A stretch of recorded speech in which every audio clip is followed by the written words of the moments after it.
आइए, सुनिए, देखिए, समझिए सनातन सत्य। जैसी दृष्टि वैसी सृष्टि, दृष्टि विज्ञान। कुदरत, कुदरती रचना एवं कुदरत के कानून से शाश्वत सुख की प्राप्ति। जोधपुर के परम पूज्य महात्मा उपासक प्रोफेसर डॉक्टर सोहन राज तातेड़ के निर्देशन में सनातन सत्य। जैसी दृष्टि वैसी सृष्टि, दृष्टि विज्ञान।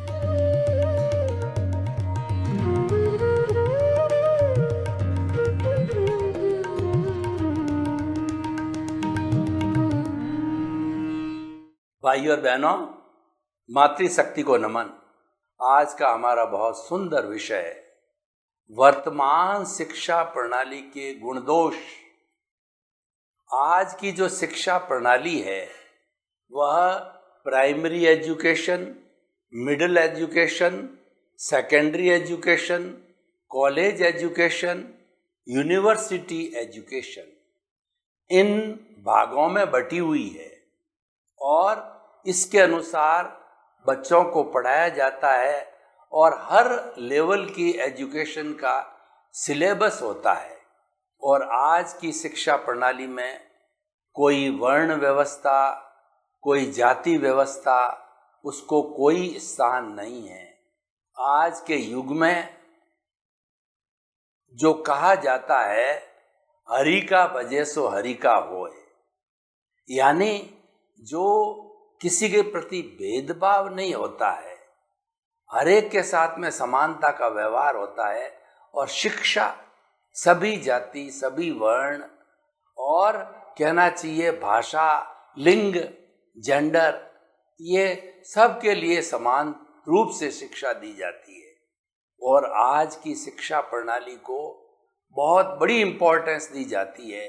आजकल के माँ बाप पे सबसे बड़ा बॉदरेशन और प्रेशर होता है वो बच्चों की शिक्षा का ही होता है, क्योंकि आज के वैज्ञानिक युग के अंदर हम ये जानने लग गए, मानने लग गए हैं कि शिक्षा एक ऐसा उपक्रम है जो व्यक्ति को सिविलाइज्ड बनाता है, गुड मैन बनाता है और सही मायने में गुणी मानव बनाता है। हम देखें कि जो बच्चे शिक्षा नहीं ले पाते हैं, बचपन में उनके साथ में कोई दिक्कत हो जाती है, किसी की माता गुजर जाती है, किसी के पिता गुजर जाते हैं, उनका लालन पालन संस्कार सही तरीके से नहीं होता है, तो वो बच्चे जो है प्रारंभ से ही किसी होटल के अंदर बर्तन साफ करने का, या जो है कोई अपराधी व्यक्ति उसकी गैंग के अंदर जो चला जाता, और ऐसे ही व्यक्ति आगे जाके बड़े होकर के आतंकवादी और अपराधी बनते हैं। जितने भी अपराधी किस्म के लोग हैं, ऐसे अशिक्षित लोगों को, कम पढ़े लिखे लोगों को तलाशते हैं, उनको भ्रमित करते हैं, उनको लालच करते हैं, और लालच करते ही और लालच देकर ही अपने स्वार्थ के लिए मनी मल्टीप्लिकेशन रूप में उनको एक साधन के रूप में उपयोग लिया जाता। अशिक्षित व्यक्ति को एक टूल बनाया जाता है, क्योंकि वह अपने मस्तिष्क का पूरा लाभ नहीं ले पाता है, वह निर्णय लेने की स्थिति में नहीं होता, स्व निर्णायक नहीं होता है वह। इस कारण उसका लोग मिसयूज करते हैं। तो हम क्या कहना चाहते हैं कि शिक्षा आजकल बहुत ज़रूरी हो गई है, और शिक्षा के बिना जीवन भी अधूरा है। आज ग्लोबलाइजेशन, प्राइवेटाइजेशन, लिबरलाइजेशन का युग है। हर जगह शिक्षा की आवश्यकता होती है। आप बैंक में चले जाइए, इंटरनेट पर बैठ जाइए, टीवी पर बैठ जाइए, और किसी भी पब्लिक प्लेसेस जैसे कि एरोड्राम है, रेलवेज है, बस स्टैंड है, हर एक के अंदर शिक्षा की पढ़ाई लिखाई की आवश्यकता होती है। और जो लोग पढ़े लिखे नहीं हैं वो कितनी समस्याओं का सामना करते हैं और कितना दूसरे पर आश्रित रहते हैं, कितना वो टेंशन में फील करते हैं। छोटी छोटी जगह के अंदर छोटी छोटी बातों में, क्योंकि उनके पास शिक्षा नहीं है। तो आजकल शिक्षा दिया जाना प्रथम प्राथमिकता हो गई है। अब हम शिक्षा के स्तर की बात करें तो पुराने जमाने में तो गुरुकुल एजुकेशन हुआ करती थी। जो ऋषि मुनि या टीचर पढ़ाता था वो चरित्रवान होता था और चरित्र की शिक्षा पहले दी जाती थी और व्यवहारिक शिक्षा बाद में दी जाती थी। पहले माना जाता था कि if wealth is lost nothing is lost, if health is lost something is lost, and if character is lost everything is lost. Character को प्रथम प्राथमिकता दी जाती थी। आज की शिक्षा नीति में कहा तो जाता है कि ये शिक्षा नीति कैरेक्टर बनाती है, लेकिन वैसे कैरेक्टर वाले स्टूडेंट्स निकल के नहीं आ रहे हैं। और वास्तव में देखा जाए तो नाणस्य सार मायारो, हमारे धार्मिक ग्रंथ क्या कहते हैं कि ज्ञान का सार आचार है। ज्ञान लेने के बाद भी व्यक्ति गुड मैन नहीं बने, सबके साथ अच्छा व्यवहार करने वाला नहीं बने और एक संतुलित इंसान न बने, तो वो शिक्षा किस काम की। और वो शिक्षा वास्तव में शिक्षा है ही नहीं है, वह तो कोई अन्य चीज है। तो देखिए, वर्तमान की शिक्षा प्रणाली में विज्ञान का सबसे ज्यादा उपयोग किया जाता। कैलकुलेटर को देखिए, पुराने जमाने के अंदर कैलकुलेटर नहीं था तो जो है वो बारकड़ी, ऊंटा, ढंसा, मल्टीप्लिकेशन, वह सब जो है अपने मस्तिष्क में रखना पड़ता था। मस्तिष्क में कैसे रखना पड़ता था, मैं पुरानी शिक्षा की पुरानी बात को आपको बताना चाहता था कि जैन धर्म में पुराने, आज भी कोई कोई मिलते हैं, पुराने समय में अवधानी मुनि मिला करते थे। तो उनको अगर 20-30 अंकों की कोई संख्या या कोई भी उनको जो है पैराग्राफ पढ़ाया जाता है तो वो उसको अपने अवचेतन मन के अंदर धारण कर लेते थे। वो अपने तेजस शरीर के अंदर उस चीज को भेज देते हैं। जो चीज अवचेतन मन में चली जाती है वह एकदम पक्की हृदयंगम आत्मसात हो जाती है, भूली नहीं जाती है। और वो बड़ी 20-30 अंकों की संख्या जब मुनि जी से वापस प्रश्न करता, पूछता है कि अब आप बताइए मैंने क्या क्या आपको बताया था, कोई पेपर पेन करके उन्होंने लिखी नहीं है या वो देखते नहीं है, अपने अवचेतन मन से जो है उस 20-30 अंकों की संख्या की एज इट इज वो बोल करके बता देते हैं।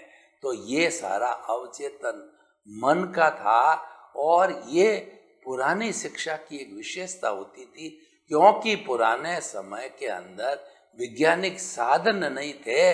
जो मनुष्य की जो बॉडी होती थी, हमारा चेतन मन, अवचेतन मन और जो है हमारा जो है अचेतन मन, यानी हमारा स्थूल शरीर, तेजस शरीर और सूक्ष्म शरीर, ये तीनों ही मिलकर के लेबोरेटरी बनती थी और इसी से सारी साधना करके और चीज को पाया जाता था। आज उसकी आवश्यकता धूमिल हो गई है, उसकी आवश्यकता रही नहीं है, क्योंकि विज्ञान ने सब साधन दे दिए हैं। आजकल कोई याद रखने की चीज नहीं है।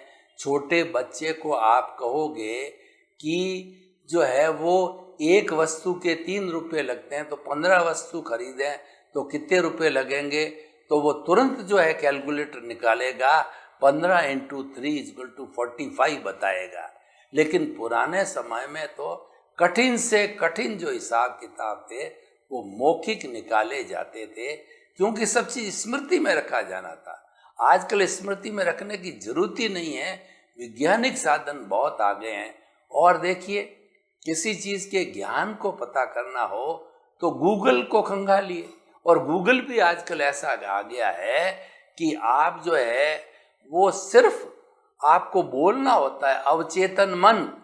जो ही आपने गूगल के पास में जाके ऑडियो पे बोला, क्यों ही अवचेतन मन के बारे में पूरा आर्टिकल, पूरी परिभाषा आपको जो है प्राप्त हो जाएगी। आप उसका उपयोग कर सकते हो। यानी विज्ञान के साधनों का भरपूर उपयोग हो रहा है और आज की जो शिक्षा है वो विज्ञान से परिपूर्ण है। और पुरानी जो शिक्षा है उस शिक्षा में विज्ञान की इतनी, विज्ञान था ही नहीं। विज्ञान को आए हुए अधिकतम जो है 100 ईयर्स हुए हैं। पहले केवल ज्ञान था, अब विज्ञान बना है। तो हम ये वर्तमान के शिक्षा की प्रणाली की बात करी, इसके गुणों के बारे में हमने बताया कि वैज्ञानिक जो है वस्तुओं का उपयोग किया गया है, इसलिए बहुत सरल, सुगम, सहज और तुरंत फास्ट बन गई है। ये इसके गुण हैं। अब आप दोष को बतावें कि वर्तमान की शिक्षा को लेकर के व्यक्ति बहुत अहंकारी बन गया है। कैसे अहंकारी बन गया है? एक ग्रेजुएट, पोस्ट ग्रेजुएट जब पढ़ाई करके अपने घर आता है तो वो घर के किसी भी झाड़ू लगाना, पोछा लगाना, सब्जी लाना, सफाई करना, छोटे छोटे रसोई में माता पिता की सेवा करना और छोटे छोटे कार्यों को जो है करने में वो हिचकिचाता है। वह सोचता है मैं तो ग्रेजुएट हूँ, मैं तो पोस्ट ग्रेजुएट हूँ, मैं ऐसा काम थोड़ा ही कर सकता हूँ। यानी श्रम की नीति आजकल फेल हो गई। तीनों नीतियां जो पुराने समय में थी, सम, शम और श्रम। श्रम का अर्थ होता है मेहनत करना, परिश्रम करना। आजकल पुश्तैनी धंधे हैं, वो तो करना कोई भी पढ़ा व्यक्ति चाहता ही नहीं है। हर एक जो मल्टीनेशनल कंपनी में जॉब चाहता है, या मल्टीनेशनल कंपनी है कितने कितनों को जॉब दे पाएगी, और वो केवल मेरिटोरियस स्टूडेंट को ही इनवाइट करती है। तो मेरिटोरियस तो 5% लोग होंगे, 95% लोग कहाँ जाएंगे? तो उनको भी अपनी योग्यता पैदा करनी चाहिए। व्यक्ति को एक केवल नौकरी के पीछे नहीं भागना है। कुछ लोग अपने पुश्तैनी धंधे में जाए, कुछ लोग अपना खुद का धंधा खोले, और कुछ लोग जो है मल्टीनेशनल कंपनी नहीं, छोटी कंपनियों में भी जो है वो सर्विस कर सकते हैं। व्यक्ति के डिमांड तो हर जगह रहती है, लेकिन आज की शिक्षा ने जो है व्यक्ति को थोड़ा अहंकारी बना दिया। क्या मैं ऐसा कर सकता हूँ? मैं पढ़ा लिखा हूँ, मैं कैसे कर सकता हूँ? इस ईगो ने, ये ईगो कहाँ से पैदा हुआ? ये वर्तमान की शिक्षा प्रणाली का दोष है। व्यक्ति इतना इगोस्टिक हो गया है कि कोई व्यक्ति उसको समझावे तो वो तो यही कहता है मैं तो सब जानता हूं, मुझे आप क्या बताते हो। पुराने जमाने में चाहे कितना बुजुर्ग व्यक्ति हो जावे तो वह उसमें ललक रहती थी कुछ न कुछ नया सीखने की, लेने की, और वो कहीं पर भी अपने गुरु के पास, महापुरुष के पास सत्संग में जाते थे तो खाली घड़ा होकर के जाते थे। अधकल गगरी छलकत जाए, यानी आधी भरी हुई जो है वो गगरी है, छलकती है, पूरी भरी हुई नहीं छलकती, खाली नहीं छलकती है। तो वो तो एकदम खाली होके जाते थे, और कहीं से भी अच्छे गुण बच्चे से भी मिलते थे, वो गुण ग्राह्य होते थे। वो लोग जो है प्रमोद भावना को स्थान देते थे। उसकी जगह आज की शिक्षा प्राप्त व्यक्ति जो है भरा हुआ ही जाता है, वो फुल भरा हुआ घड़ा जाता है। ये तो सब मैं जानता ही हूं, आप नई बात क्या बताते हो? अरे भाई, नई कुछ होती नहीं है। लेकिन सवाल ये कि जो बताने वाला गुणी व्यक्ति है, अनुभवी है, वरिष्ठ नागरिक है, अनुभव का खजाना है, तो अनुभव बड़ी बात है। आजकल जो नई शिक्षा प्रणाली का सबसे बड़ा दोष है कि इसमें अनुभव मिसिंग पार्ट है। अनुभव कोई लेना नहीं चाहता है, और किसी के पास अनुभव है ही नहीं तो देगा क्या? पुराने जमाने के अंदर लोग ज्ञान को इकट्ठा करते थे, अपनी अपनी जो भूलें हो गई थी उन भूलों के सुधार के लिए वो आलोचना, सामायिक प्रतिकरण, प्रत्याख्यान करते थे। इसलिए उनको ध्यान रहता था कि मेरे जीवन में यहाँ गलती हुई है। तो वो आज के पढ़े लिखे व्यक्ति को, आज की शिक्षा वाले को बताते हैं तो वो कहते मुझे बताने की जरूरत नहीं, मैं तो सब जानता हूँ। यानी आज का व्यक्ति तो मानता है कि मैं पूर्ण रूपेण शिक्षित व्यक्ति हूँ, होलिस्टिक व्यक्ति हूँ। तो ऐसे व्यक्ति को क्या बताया जा सकता है? ये सबसे बड़ा गुण दोष है, सबसे बड़ा दोष है। और आज सबसे बड़ी कमी आई है, विनयशीलता की कमी आई। हमारी भारतीय संस्कृति प्रणाम की संस्कृति है। भारतीय संस्कृति वात्सल्य की संस्कृति है, प्रेम की संस्कृति है, सौहार्द की संस्कृति है, मिलनसारिता की संस्कृति है, अतिथि देवो भव की संस्कृति है, व्यवहार कुशलता की संस्कृति है, इंटरेक्शन करने की संस्कृति है और लेने देने की संस्कृति। आज की शिक्षा के लोग किसी से बात भी नहीं करते, इतने वो खींचे खींचे रहते हैं केवल अपने में, अपने मोबाइल में, या जो अपने जो कान में ईयरफोन लगाते हैं, मोबाइल से वो गाना सुनते हैं, सामने वाला क्या कहता है या नहीं कहता है उससे उसको लेना देना कुछ नहीं है। यानी वो एलूफ जीवन जीते हैं। मैं तो दूसरे, आप बुरा न माने, मैं तो ये कहूँगा कि जड़वत जीवन जीते हैं। आज की शिक्षा प्रणाली ने व्यक्ति को जड़ बना दिया। पुराने समय में क्या होता था, इतने साधन नहीं थे, तो लोग जो है रामायण के नाटक वगैरह ये चीजें देखने जाते। इतना मोबाइल टीवी वगैरह इतना कुछ था ही नहीं, तो लोग रिक्रिएशन कैसे करते थे, अपने किसी रिलेटिव के पास जाते थे, उनसे 2-3 घंटा गपशप करते थे, एक दूसरे से मिलने आया करते थे लोग, और कभी कई बार है वो थिएटर में फिल्म देखने जाया करते थे। आज तो देखने की जरूरत नहीं, घर में सब टीवी पे आता है। आज तो थिएटर सब जो है वो बंद हो गए, सब मॉल में बदल गए हैं। आज की जो नीति है, आज की शिक्षा है, उसने कंज्यूमरिज्म को बढ़ावा दिया। पुरानी शिक्षा नीति में तो simple living and high thinking का फॉर्मूला दिया जाता था, और आज की जो शिक्षा प्रणाली है, क्योंकि आज प्रोडक्शन ज़्यादा बढ़ गया है, तो व्यक्ति अपने व्यक्तित्व विकास का गुण ये मानता है, प्लस पॉइंट ये मानता है कि मेरे पास में कितने कितने अच्छे कपड़े हैं, कितनी बड़ी जो है, कितनी महंगी कार है, कितना महंगा मोबाइल है, कितना महंगा जो है मेरा जो है वो बंगला है। यानी जड़ चीज़ों को ज़्यादा इम्पोर्टेंस दे दी गई है, और चेतन को तो एकदम कोने में डाल दिया है। चेतन जैसे माता पिता की बात करो, आज कोई भी बच्चे माता पिता के पास बैठते नहीं हैं, उनको चित समाधि नहीं पहुंचाते, उनको क्या तकलीफ है वो पूछते तक भी नहीं है। और पुराने जमाने के अंदर तो जो शिक्षा से सीख के आते थे, उसका क्रियान्वयन कैसे हो, बड़े बुजुर्गों के पास बैठ करके उनसे जो अच्छी अच्छी बातें सीखते थे, संस्कार सीखते थे। कहने का अर्थ यह, जो आजकल संस्कार देने और लेने की बात है वो गायब होती जा रही है। ये आज की शिक्षा नीति का बहुत बड़ा दोष है।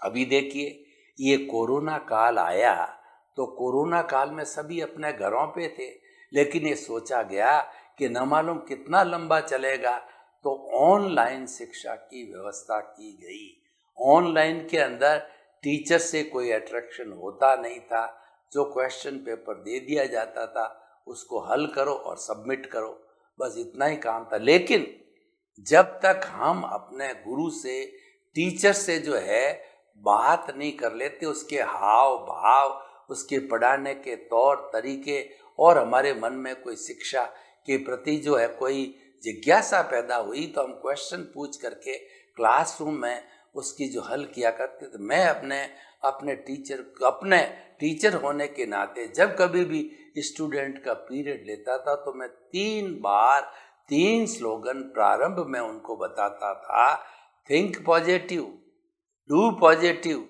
और बी पॉजिटिव। इसका अर्थ क्या हुआ कि आप हमेशा जो है सकारात्मक सोचो, सकारात्मक करो और सकारात्मक बनो। सकारात्मक शिक्षा दी जाती थी, लेकिन आज उस पॉजिटिवनेस का कोरोना में क्या अर्थ निकल गया कि पॉजिटिव करते करते व्यक्ति कोरोना पॉजिटिव हो गया तो उसको अलग कमरे में बंद कर देते हैं, कोई उसके न पास जाता, न बात करता, न मिलता, ज़्यादा से ज़्यादा मोबाइल पे भले ही बात कर जाओ। यानी पॉजिटिवनेस का अर्थ उल्टा हो गया है। ये आज का कारण का जो है एक दोष बना है। यानी आजकल जड़ को बहुत ज्यादा प्रेफरेंस दिया गया। हमारे जितने भी साधन हैं, 5 इंद्रियों के भोग के जितने भी साधन हैं, वो सारे जड़ के साधन हैं और सारा संसार है वो जड़ से बना हुआ। हमने आज क्या सोचा है कि इन साधनों में सुख है, भोजन में सुख है, घर में सुख है, मोबाइल में सुख है, कार में सुख है और ब्याह शादी में सुख है और ऐशा हम करो उसमें सुख है। हमने ये मान्यता बना दी है, लेकिन ये मान्यता जो है भ्रामक है, ये तो बहुत टेम्परेरी है। तो हम किसी भी चीज को जो है अवगुणी नहीं बताते हैं। हम ये नहीं कहते हैं कि फलां चीज जो है वह खराब है। हम तो ये बताते हैं कि जो जो अवगुण आ गए उनको दूर कर दो। हम तो गुणों की पूजा करने वाले, गुणों की भक्ति करने वाले हैं। हम व्यक्ति विशेष की भक्ति नहीं करते हैं। हमारी संस्कृति तो गुणों की संस्कृति है। उदाहरण के तौर पे मैं आपको बताऊं कि जो जैन धर्म का नवकार मंत्र है उसके अंदर जो है 5 पद है, नमो अर्यंताणं, नमो सिद्धाणं, नमो आर्याणं, नमो उज्जयाणं, नमो लोए सब्ब साउणं। और इसके जो है 35 अक्षर है और इसके अंदर 108 गुण है। नमो अर्यंताणम, अर्यंत भगवान के 8 गुण, में उसकी गहराई में नहीं जाता। सिद्ध भगवान के, अर्यंत के 12 गुण, सिद्ध भगवान के 8 गुण, आचार्य के 36 गुण, उपाध्याय के 25 गुण और साधु के 27 गुण। सभी गुणों को इकट्ठा, हम व्यक्ति विशेष की बात नहीं करते हैं। जो नवकार मंत्र है वो 24 तीर्थंकरों में किसी भी तीर्थंकर के नाम का नहीं है, किसी भी सिद्ध के नाम का नहीं है, किसी भी आचार्य के और उपाध्याय या साधु के नाम का नहीं है। ये तो गुणों की माला है। कितने कितने गुण हैं, सबका जोड़ करें तो 108 गुण होते हैं। इसीलिए माणा के मण के 108 होते हैं। हम नवकार मंत्र बोलते हैं तो 108 गुणों की उपासना, पूजा, स्मरण करते हम, ताकि कि वो 108 गुण हमें भी प्राप्त हो और हम भी सिद्ध बुद्ध मुक्त बने, शाश्वत सुख को प्राप्त करें, सनातन सत्य को प्राप्त करें हम। इसीलिए ये माला फेरी जाती है। तो हमने बहुत विस्तार से आपको बताया कि आज की जो शिक्षा प्रणाली है उसके अंदर क्या क्या दोष आ गए हैं। गुण है तो अच्छा है, गुण तो लेना ही है। विज्ञान का युग है, बहुत बड़ा गुण का युग। ज्ञान कितना सहज है, कितना सरल है, कितना सुगम है और कितनी बड़ी बड़ी टेक्निक्स जो आती है, कितने बड़े बड़े अच्छे अच्छे चित्र आते हैं, मन भावक चित्र आते हैं, संगीत आते हैं। आप YouTube को वगैरह को देखिए, गूगल को देखिए, कितने कितने विविध तरह की विविधताएं, मन को भाने वाली विविधताएं। और हालांकि वो सब जड़ है लेकिन फिर भी उसका एक असर तो होता ही है। तो हम आपको क्या कहना चाहते हैं, गुण दोष तो बताए, जो जो दोष है उसको हटा दीजिए। और एक बड़ी बात मैं आपको कहना चाहूँगा कि आज की शिक्षा प्रणाली को ऐसा बनाओ कि व्यक्ति निरंकारी बने, व्यक्ति simple living and high thinking के फॉर्मूले पे चले, व्यक्ति वसुधैव कुटुंबकम के फॉर्मूले पे चले और व्यक्ति 4 बातों का ध्यान रखे। वो आज की शिक्षा नीति में जोड़िए। हर व्यक्ति अपने आप को अकर्ता समझे और विश्व के किसी भी व्यक्ति को अकर्ता समझे, निमित्त समझे, निर्दोष समझे और शुद्ध आत्मा समझे। तो शुद्ध आत्मा का अर्थ ये हुआ कि हम हर एक में शुद्ध आत्मा का एहसास करेंगे तो वह जो है आत्मतुल्य का सिद्धांत हो गया। यानी व्यक्ति दूसरे के साथ में वही व्यवहार करेगा जैसा वो व्यवहार चाहता है। यानी आज की जो बुराइयां हैं आ गई है, वह जो है अगर हम गुणों की एजुकेशन, यदि हम मूल्यों की एजुकेशन, मूल्य परक शिक्षा को अगर हम लागू करते हैं, लाते हैं, तो ऑटोमेटिकली हमारी वर्तमान शिक्षा प्रणाली के दोष निकल जाएंगे और केवल गुण रहेंगे। और हम भी यही चाहते हैं कि हमारी वर्तमान की शिक्षा प्रणाली दोष रहित बने, वो होलिस्टिक बने और वह एक ऐसा इंसान बनावे जो वसुधैव कुटुंबकम की धारणा है वैसा इंसान बनावे। और वह इंसान ऐसा बनना चाहिए कि प्राणी मात्र से वो प्रेम करे, प्राणी मात्र को आत्मतुलावत समझे और किसी के साथ भेदभाव नहीं करे और किसी को जो है दोषित नहीं देखे और किसी के साथ बुरा व्यवहार नहीं करे और वो परोपकार का काम करे, जन कल्याण, जगत कल्याण और जय जगत का कार्य करे। तो ऐसा ये कब होगा कि सुधरे व्यक्ति, समाज व्यक्ति से राष्ट्र स्वयं सुधरेगा। हम प्रशिक्षण दे करके, हम प्रयोग करा करके व्यक्ति को बदलना चाहते हैं। देखिए, जब कभी समाज में एक रोल मॉडल बन जाता, उदाहरण के तौर पर डीपीएस ने सबसे पहले केवल दिल्ली में दिल्ली पब्लिक स्कूल करके एक जो है वह अपनी school ideal school role model बनाया, जिसमें वर्तमान की सब सुविधा, डिसिप्लिन, सफाई इत्यादि रखा। उस रोल मॉडल के आधार पर उस डीपीएस ने आज हर शहर में कितने डीपीएस खड़े कर दिए। तो उसी तरीके से हमारी शिक्षा एक रोल मॉडल की शिक्षा बने। ऐसे ऐसे हजारों, लाखों, करोड़ों, 7.8 अरब के वो लोग तैयार करें सच्चे मायने में मानव हो। सर्वे भवन्तु सुखिनः, सर्वे सन्तु निरामया। लोक के सब जीवों को सुख मिले, शांति मिले, आनंद मिले, प्रेम मिले, सौहार्द मिले। सभी एक दूसरे का सम्मान करें और अपने परिवार के साथ रह के परोपकार करके अपने जीवन को धन्य बनावें। आपके प्रति मंगल भावना। ओम शांति।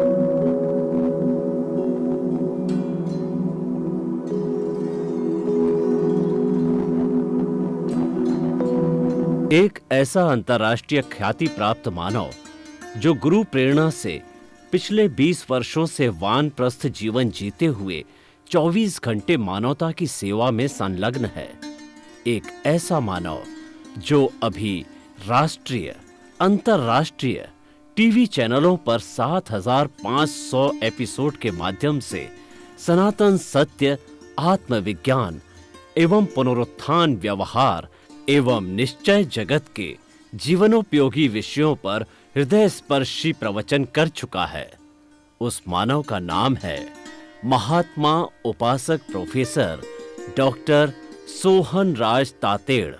प्रोफेसर तातेड़ द्वारा योग, दर्शन, शिक्षा विषयों पर रचित पीएचडी स्तर के 250 शोध ग्रंथ भारत के 100 प्रतिष्ठित विश्वविद्यालयों में शोधार्थी पढ़ रहे हैं तथा वे सभी शोध ग्रंथ वहां की सेंट्रल लाइब्रेरियों में उपलब्ध हैं।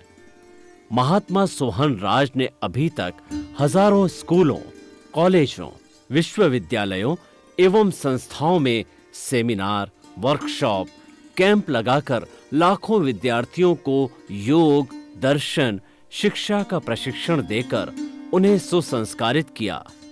डॉक्टर तातेड़ ने भारतीय संस्कृति उत्थान के 4000 से अधिक समसामयिक विषयों पर आर्टिकल लिखकर ऑनलाइन जर्नल, पत्रिकाओं, वेबसाइट्स पर प्रकाशित किया, जिसका उपयोग लाखों पाठक कर रहे हैं। उपासक तातेड़ के 5000 से अधिक आज का सुविचार, आज का शुभ संदेश, आज का मंगल भावना योग आदि चिंतन websites, Twitter, blogger, Facebook, YouTube माध्यमों से लाखों लोग अपना जीवन निर्माण कर रहे हैं। मानवता के मसीहा ऐसे महामानव महात्मा सोहन राज तातेड़ के प्रोफाइल को अभी तक विश्व के 20 लाख दर्शक यूट्यूब पर, 12 लाख गूगल पर एवं लाखों दर्शक फेसबुक, ब्लॉगर, ट्विटर और इंस्टाग्राम पर देख चुके हैं।